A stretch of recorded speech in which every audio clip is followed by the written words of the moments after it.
माझा डिसिजन होता ते मी घेतलंय. त्यांचा डिसिजन नव्हता, तर why should that thing go to that person?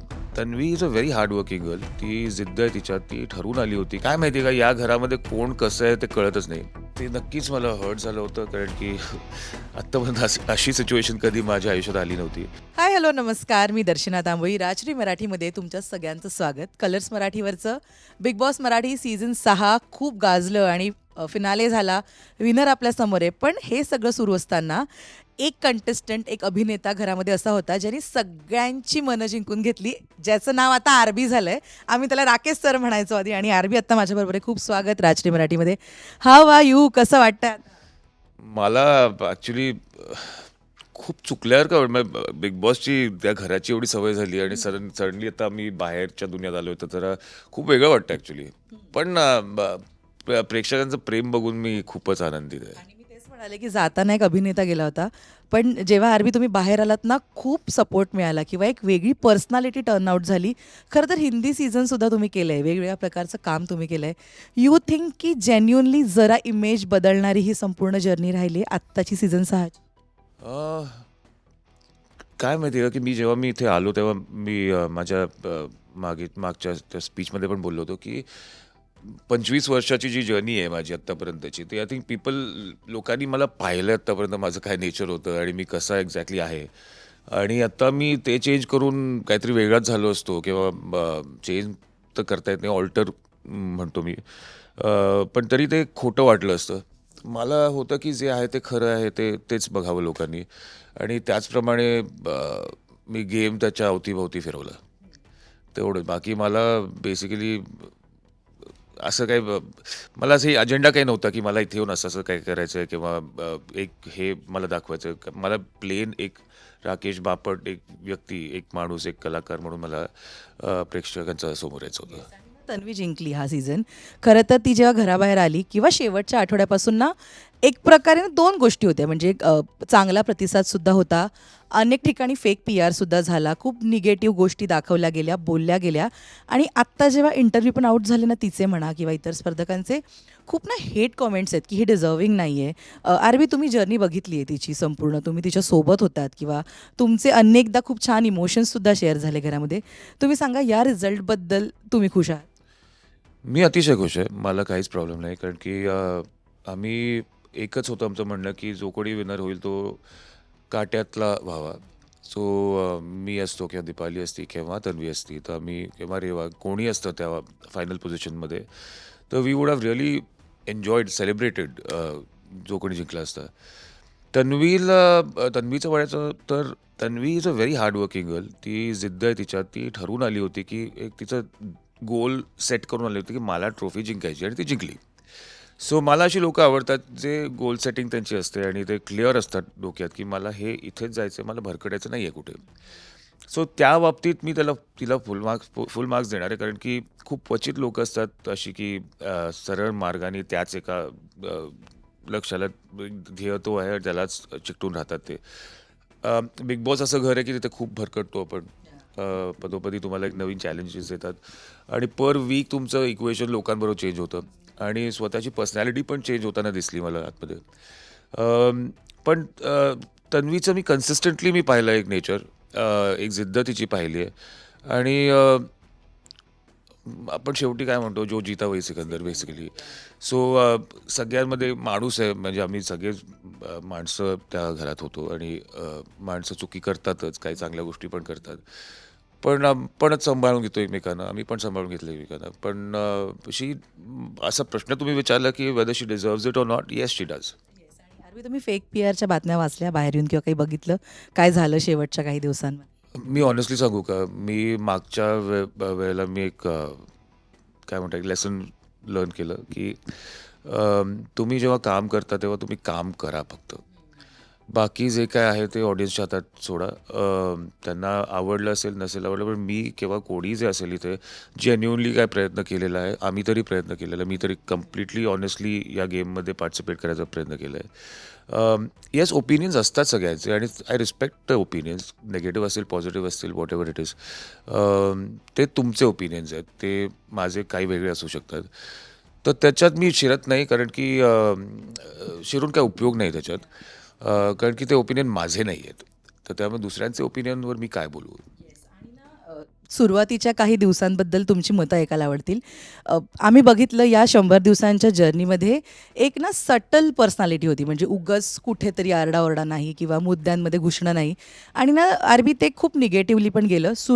अगदी सुरुवातीच्या दिवसांमध्ये अनुश्रीला बेडवरनं खेचायचा मुद्दा खूप गाजला होता. आणि त्यानंतर ना सोशल मीडियावर पण म्हणा किंवा कन्सेंटचा मुद्दा, की का मुलांची कन्सेंट घेऊ नये, आणि ते खूप बाहेर आलं होतं. आणि ज्या प्रकारे रुचिताने ते कन्वे केलं होतं सगळ्यांसमोर, ते बघण्या अनेक कलाकारांनी सुद्धा सपोर्ट केला तुम्हाला त्याच्यामध्ये, की हे किती चुकीचं आहे, आपण कोणाबद्दल बोलतोय, राकेश भापट आहेत ते. आणि नारबी तुमची बाजू त्याच्यावर जाणून घ्यायला आवडेल, कारण तुम्ही तेव्हा शांत राहणं खूप प्रेफर केलं होतं. आज तुम्हाला त्यावर व्यक्त व्हायला आवडेल. बेसिकली मुद्दा बहुतेक सेक्सिस्टवरनं झालं होतं ना बहुतेक. मी तिला मुलीला पण मला एक पहिली गोष्ट तुम्हाला सगळ्यांना सांगायचं की पहिल्यापासून जे आपल्या पिढ्यानपिढ्या जे चाललंय की अरे मुलासारखं वाग, मुलीसारखं वाग, किंवा मुलीसारखं रडू नको, किंवा मुलासारखं बोलू नको. तर हे सगळ्या ज्या गोष्टी आहेत ना, जो ब्रॅकेटमध्ये टाकलेल्या आहेत लोकांनी, ते मला खरंच, मी लहानपणापासूनच मी अशा एन्व्हायरमेंटमध्ये वाढलो आहे की या सगळ्या गोष्टी कधीच इम्पॉर्टंट नव्हत्या. सो मुलगा आणि मुलगी इक्वली ट्रीट झाल्यात आमच्याकडे. आणि मी स्वतः कुठल्याही स्त्रीला किंवा कुठल्याही कोणालाही, म्हणजे प्राणी असो, पक्षी असो किंवा माणूस असो, त्यांना कोणालाही मी कमी लेखत नाही. आय थिंक प्रत्येकाची एक आयडेंटिटी असते, प्रत्येकाचा एक एक सेक्शन असतो आयुष्याचा. ते रिस्पेक्ट देणं गरजेचं आहे. आणि मी जे काही झालं ते it was just a casual thing. म्हणजे आता तुम्ही त्याला इश्यू बनवणार असेल तर मग तो इश्यू होणारच आहे. सो तो झाला इश्यू, म्हणजे उगाचच त्याचं कुठल्या तरी वेगळ्याच टँजंटवर गेला तो इश्यू. आणि मला हेही कळतं की रियालिटी शो आहे. इश्यूज छोटा पण एक माउंटन ऑफ अ मोल म्हणतो ना आपण, की राई का पहाड जे होतं ते पण होऊ शकतं कधी कधी. पण हो, इश्यू होता तो. मला नाही आवडलं ज्या पद्धतीने मला ॲड्रेस केलं गेलं. ते नक्कीच मला हर्ट झालं होतं, कारण की आत्तापर्यंत अशी सिच्युएशन कधी माझ्या आयुष्यात आली नव्हती. सो पहिल्यांदा जेव्हा असं काहीतरी समोर येतं तेव्हा ऑब्व्हियसली तुम्ही थोडंसं टेकन बॅक होतं आणि काय सुचत नाही कधी. आणि ना आत्ता म्हणजे शेवटाला जेव्हा तो पर्सनल मुद्द्यावरनं तो विषय जेव्हा खूप तापला होता, पण आम्ही ना अगदी पहिल्या आठवड्यापासूनच ते पर्सनल टार्गेट डेव्हलप होताना बघितलं प्रेक्षक म्हणून. किंवा तो वयाचा मुद्दा असू देत किंवा इतर पर्सनल मुद्दे असू देत, किंवा जर त्रास होतोय तर काय यायचं खेळात, असं बरंच काय काय ना ते 1 वीकपासून डेव्हलप होत गेलं. आरबी, ह्याच्यावरही तुमचं मत मला ऐकायला आवडेल, की विशाल नेहमी बोलत आला की त्याचं आणि माझं पर्सनल आहे, तो मला नाही आवडत तर नाही आवडत, आणि हे क्लिअर स्टेटमेंट होतं.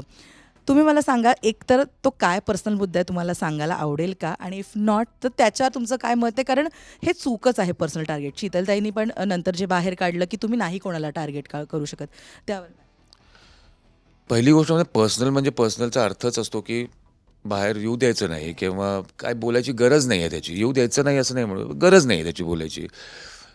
माझं life always it has been an open book. सगळ्यांना माहिती आहे माझ्या आयुष्यात आत्तापर्यंत काय झालं. आणि मी दरवेळेला ती ट्रान्सपरन्सी ठेवली आत्तापर्यंत. कारण की काय म्हणतात त्याला, to hide one lie you have to speak 10,000 lies, so ते मला त्या त्या ह्याच्यात जायचंच नाही आहे की जे आहे ते उगाच. कारण की एक खोटं बोलला 10 खोटं बोलल्यानंतर ते अजून त्रास मलाच होणार आहे शेवटी. सो बेसिकली पर्सनल गोष्टीमध्ये तुम्ही, माझं म्हणणं आहे की तुम्ही गेम शोला आलाय, तुम्ही त्या ह्याच्यात चौकटीत काय बसतंय त्याच्यात तुम्ही जसे तुम्ही बोलाल ते ठेवा ना. तुम्ही कशाला उगाच पर्सनल, मी जात नाही, मी एक्सपेक्ट करत नाही दुसरं कोणी जाईल माझ्या पर्सनल लाईफमध्ये. आणि त्याची गरज नाही ऑनेस्टली स्पीकिंग. ज्यांच्याबद्दल बोललं जाणार आहे किंवा होतं किंवा व्हॉट एव्हर प्लॅनिंग असेल, ती लोकं या घरात नाही आहेत. त्यांनी तो कॉन्ट्रॅक्ट साईन केला नाही आहे बिग बॉसचा की या घरात येऊन एवढे दिवस मी खेळणार आहे. ते आपल्या घरी बसले, त्यांचं आयुष्य जगत आहेत. त्यांना का इन्व्हॉल्व करावं? असं नाही, चुकीचं नाही की अरे मी काय लपवते नाही, पण त्यांना का इन्व्हॉल्व करावं बेसिकली, की त्यांना का त्रास देऊ मी? माझा डिसिजन होता ते मी घेतला आहे, त्यांचा डिसिजन नव्हता, तर why should that thing go to that person? Okay. आणि शेवटचा प्रश्न ते म्हणजे आत्ता सोशल मीडिया सेन्सेशन टॉपिक आहे राखी सावंत आणि राकेश बापट. तुम्ही बघितले असतील आरबी इंटरव्ह्यूजमध्ये राखी काय काय बोलते, आणि तिने सपोर्टही खूप केला. आणि जेव्हा ती घरामध्ये होती ना, एकदा विशालकडनं स्टेटमेंट असं आलं होतं की त्याचा राखीशिवाय गेम काही नाही आहे. म्हणजे तो दिवसभर मे बी तिला ॲरोगंटली बोलेल, पण तो तिच्याशी रात्री बरोबर बोलायला जाणार. आणि ना ती मैत्री पण होती तुमच्या दोघांमध्ये सुरुवातीलाच आल्या आल्या जिजूसुद्धा बोलली होती तुम्हाला आणि then rest is history. So आत्ता इथून पुढे राखीसोबतची ती फ्रेंडशिप कायम राहणार आहे किंवा ते रारा जे आम्ही बघितलं त्याला काय वेगळं वळण असेल? एक तर ते रारा माहीत नाही कुठनं आलं ते सडनली भाऊच्या धक्क्यावर मला कळलं की हॅशटॅग काहीतरी असं झालं आहे.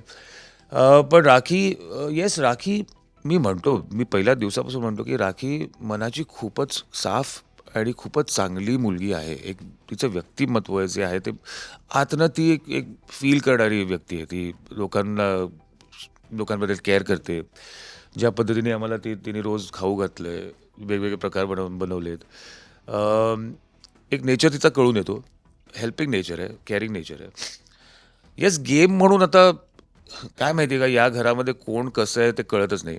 कारण की रंग कधी बदलतात लोकं, कधी काय इट्स नॉट स्मूथ की कॅरेक्टर तुम्ही हेच आहे, तुमचं तर हेच राहणार आहे, असं नाहीच आहे. आणि म्हणूनच त्या गेमला बघून मला वाटलं की मी कोणावर विश्वास ठेवू का नको. तर विश्वास मला एक विश्वास गेमप्रती एक वेगळा असतो आणि एक विश्वास एका एक व्यक्ती प्रती एक वेगळा असतो. माणूस म्हणून राखी मला प्रचंड आवडते. गेम प्लेयर म्हणून आता मी काय सांगू. बेसिकली काहीच सांगता येत नाही कारण की सगळे रंग बदलत असतात. ते किती खरंच प्रेमात आहे तुमच्या. मी पण प्रेम करतो ॲज अ फ्रेंड तिला. मी प्रचंड प्रेम करतो राखी. Friendship vibes.